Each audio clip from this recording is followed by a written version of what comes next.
গভীর রাতে অবিশ্বাস্য ঘটনা ঘটে গেল নোয়াখালীর এক মাদ্রাসায়। নোয়াখালীর সোনাইমুড়িতে ঘুমের মধ্যে এক মাদ্রাসা ছাত্রকে জবাই করে হত্যা করল তারই সহপাঠী।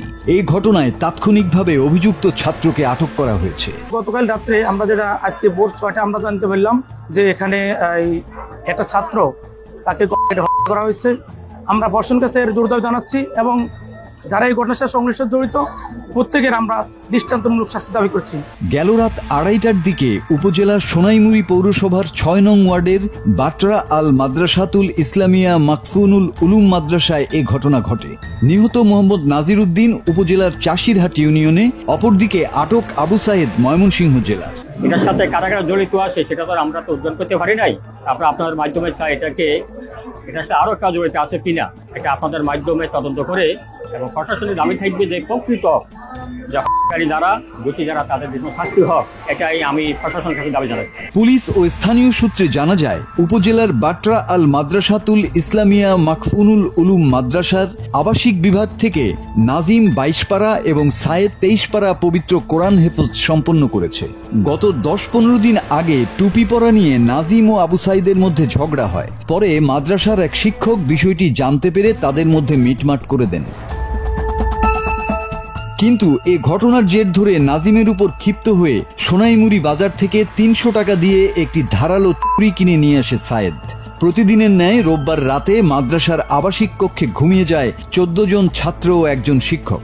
রাত 2:30টার দিকে অন্য ছাত্রদের অগোচরে সায়েদ ঘুম থেকে উঠে ঘুমের মধ্যেই নাজিমকে জবাই করে দেয়। এ সময় নাজিমের গলার গোঙানির আওয়াজ শুনে একই কক্ষে থাকা ছাত্র শিক্ষকরা ঘুম থেকে জেগে উঠে ঘটনা দেখতে পায়। যে ছেলেটাকে তার বাড়ি হচ্ছে জাহানাবাদ চাষিরহাট ইউনিয়নে, আর সে পাশে 2-3 সিট পরে ঘুমানো ছিল। হুজুর সবাই ঘুম গেছে এটা নিশ্চিত হয়ে তিনি নিজেও ঘুমিয়ে যান। পরে একটা চিৎকার শুনে হুজুর হুজুর এই চিৎকার শুনে হুজুর জেগে ওঠেন। জেগে ওঠার পরে তিনি দেখেন যে রক্ত দেখে তিনি দ্রুত কিছু দুর্ঘটনা করছে বুঝতে পেরে দরজার দিকে যান। দেখেন যে দরজা বন্ধ আছে। দরজা বন্ধ দেখে তারপরে খুলে সব পরিস্থিতি দেখে ও ছাত্রদেরকে অন্য রুমে নিয়ে আটক করে রাখেন। কোনো ছাত্রকে তিনি বের হতে দেন নাই।